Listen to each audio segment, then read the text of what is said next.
peux enlever de la luminosité. Mais t'es plus haute que moi. Je vais me mettre sur un coussin, je vais te ruiner. Je vais te mettre dans le bêtisier si tu continues à dire des trucs comme ça. Non, tu mets pas ça dans le bêtisier. Quand c'est l'oreille Steph, j'ai droit, mais quand c'est toi, j'ai pas droit. Hello tout le monde. Aujourd'hui, on se retrouve pour un nouveau tag avec ma maman. Déjà, merci de faire une vidéo avec moi. Je pense que c'est pas toutes les mères qui font des vidéos sur YouTube. Mais je l'avais promis, hein. Ah oui, on vous avait posé la question dans un vlog et il y avait eu record de j'aime sur le vlog, du coup.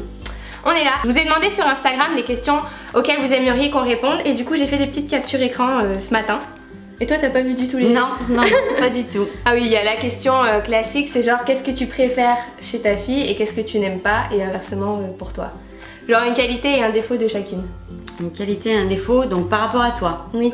Donc une qualité, c'est que tu es authentique, sincère. Voilà, tu vas au fond des choses, tu es travailleuse. Je t'en ai dit plein. On voit que c'est ma mère. Voilà. T'es ma fille. Après un défaut,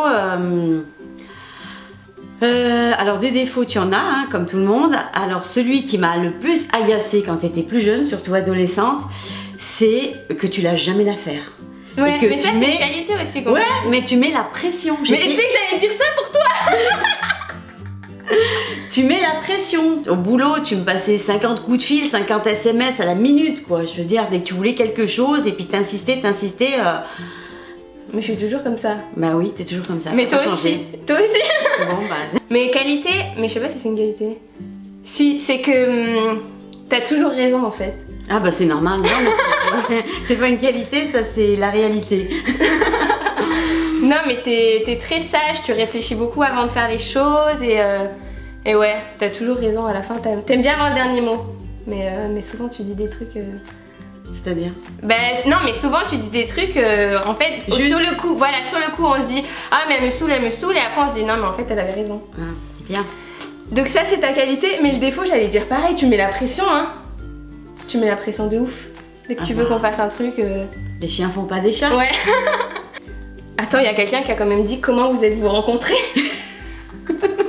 Ah, il y en a qui disent aussi comment j'étais quand j'étais plus jeune, quand j'étais adolescente, si j'étais calme, à problème. Non, t'étais pas à problème, t'étais pas calme non plus, t'étais quelqu'un quand même de vivant, adolescente et puis t'avais plein d'amis, plein de copines, t'en connaissais de tous les bords, de tous les styles. Tu sortais souvent vers des trucs et tu as gardé beaucoup d'amis de cette époque d'ailleurs. Il y a toujours Céline hein, qui est là, que tu vois de temps en temps. Mais de partout, vu que j'ai voyagé, vu que j'ai fait mes études à Nice et tout, c'est ça que quand je reviens à Grenoble, j'ai pas forcément tous mes amis qui sont là. Il y en a à Nice, il y en a à Paris. Non mais c'est sûr, mais là c'était dans l'adolescence. Ouais. Quelle est la plus grosse bêtise que j'ai faite? T'avais pas mis le feu chez Malika? Non mais on n'avait pas mis le feu. Non mais t'avais commencé à faire brûler quelque chose. On vous raconte. J'étais chez ma cousine Vanessa, donc la sœur d'Alexandre, si vous connaissez la chaîne Body Time. Et en fait, on s'était embrouillé, je sais plus pourquoi, on se prenait tout le temps la tête à cet âge-là. Et elle jouait en bas avec un briquet et une boîte de mouchoirs. Et donc ça commençait à faire des flammes et elle m'appelait Caroline.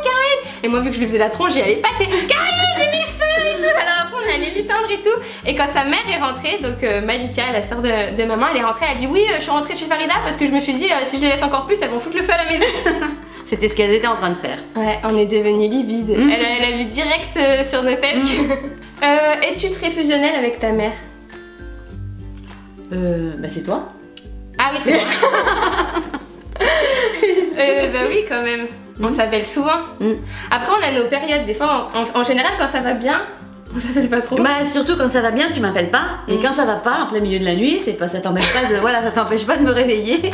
Parce que y a ci, il y a ça, tu te retrouves à l'aéroport, t'as pas pris d'argent liquide, voilà, t'es en décalage horaire. Mais par contre, toi, t'es... Ah, ça aussi, j'aurais pu mettre dans les défauts. C'est que... Relax Max, il peut m'arriver le pire des trucs, maman. Mais c'est pas grave, Caroline. Bah oui, il faut relativiser, je vais pas encore te mettre de l'anxiété. Donc même si moi je suis anxieuse et voilà, je calme. Ouais, toi t'es anxieuse de ton côté. Voilà. Sur le coup tu dis c'est pas grave et tout. Alors moi je me dis mais elle s'en fout en fait. Et en fait elle de son côté tu remues sa terre et t'essaies de... Exactement. T'as compris. Donc ouais, non mais sinon on s'appelle vraiment souvent quand même. Et puis je suis au courant de... Voilà. Puis je regarde tes vlogs quand même, je regarde tes trucs, voilà. Puis après je t'appelle. Plus maintenant, c'est vrai. Maintenant. Plus maintenant. Maintenant que je suis partie un peu. Ouais, maintenant que t'es partie à l'étranger, parce qu'avant j'étais en direct, donc c'est pas pareil.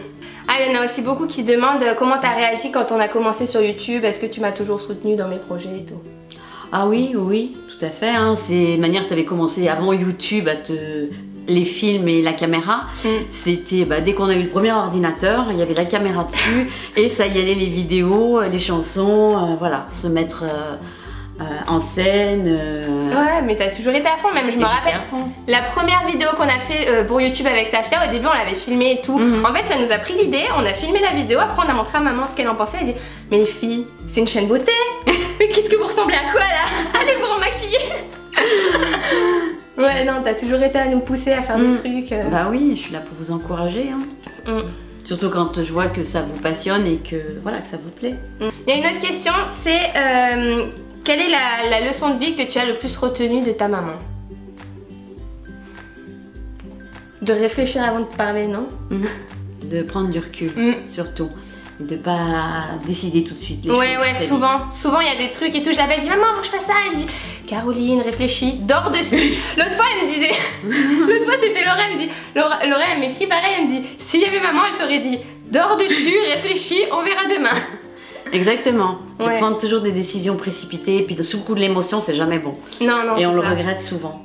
Alors c'est vrai que c'est thérapeutique. On se sent bien sur le moment, mais après on le regrette. Ouais, c'est ça. Question destinée à la maman de Caro, est-ce que vous pensiez que Caroline aurait pu faire un autre métier que youtubeuse? Tu me voyais dans quoi si j'avais pas fait ça? Ah bah je te voyais quand même dans quelque chose de créatif. Parce que tu étais très créative depuis toute petite, donc dans la création. Donc, mais je savais pas ce que ça allait donner. Chaque fois j'essayais d'imaginer, mais je me dis elle fera quelque chose de créatif. C'est comme Laura un peu. Qu'est-ce que vous aimez faire quand vous vous retrouvez toutes les deux?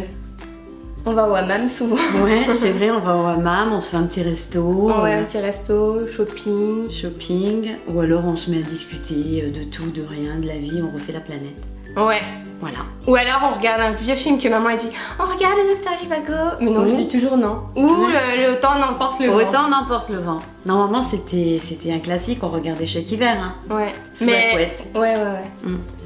Étant adolescente, as-tu déjà eu envie de la tuer? Ouais, ça c'est sûr, hein, j'imagine. Ouais, parce que t'as jamais été trop laxiste, copine à l'adolescente. Hein. Ma mère, d'ailleurs, on en parlait avec Steph aujourd'hui. T'as toujours été, c'est pas on te craignait, mais c'est même pas on te craignait, genre on allait se prendre des baffes et tout. C'était on n'avait pas envie de te décevoir parce qu'après quand quand on avait fait un truc pas bien, soit t'étais hyper proche avec nous, tu nous faisais des câlins, ou si on avait fait un truc pas bien, tu nous boudais un peu et ça faisait mal au cœur quoi. Mais des fois aussi tu nous mettais 2-3 talras. Ah oui, ça c'est sûr. Hein. Est-ce que ta maman t'a transmis un secret de beauté? Vas-y, je l'attends celle-là. C'est la seule question que je lui ai dit parce que j'ai dit j'ai le droit de lui dire à sa maman. Mais déjà l'expression coquette sale, c'est toi qui l'as inventée. Ouais, c'est vrai. La coquette sale, si jamais vous regardez les vlogs depuis longtemps. Et je crois le premier truc que tu nous as appris, c'est quand on n'a pas le temps de se laver tous les cheveux. Parce que en fait souvent c'était la mode de la mèche aussi. Oui, avant. Et puis tu as pas le temps, tu vas à une soirée, tu vas à une soirée, quoi que ce soit, t'as les cheveux sales. À l'époque il n'y avait pas le shampoing sec en fait. Non. Parce que maintenant il y a le shampoing sec. Bah oui, donc c'est une solution. Mais là à ce compte-là, tu prends juste ta mèche là comme ça, ce qui va se voir devant. Tu le laves, comme ça après tu as une mèche bien souple, bien jolie et tout, puis le reste tu t'arranges pour faire une queue de cheval ou quelque chose, et du coup ça passe, voilà, t'es présentable. Ouais. Donc on avait appelé ça la coquette sale. Et depuis ça s'est décliné sous d'autres... sous d'autres pratiques. Ouais. D'ailleurs je vais faire une vidéo coquette sale dans pas longtemps, si jamais vous avez des astuces, laissez dans les commentaires, c'est toujours bon à partager comme ça. Pour les filles pressées, ça peut toujours dépanner. Bon ben voilà, c'est tout pour les questions. C'est vrai que ça revenait beaucoup souvent les mêmes questions. Donc on espère qu'on a répondu à tout. Merci maman d'avoir fait la vidéo. Et on vous fait de très gros bisous et on vous dit à très vite pour une prochaine vidéo sur la chaîne Caroline Safia. Au revoir. Bye.